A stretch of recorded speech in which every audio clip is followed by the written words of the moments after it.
বঙ্গে বর্ষাকাল আসে যেন আশীর্বাদ স্বরূপ। শস্য শ্যামলিমায় ভরে যায় মাঠ প্রান্তর।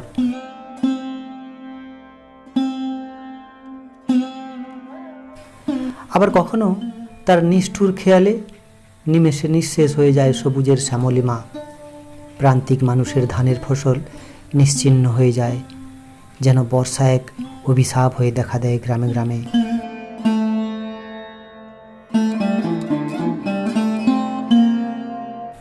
কোথাও এক কমর, কোথাও এক বুক জল, চাষিদের স্বপ্নগুলো জলে ভাসতে থাকে।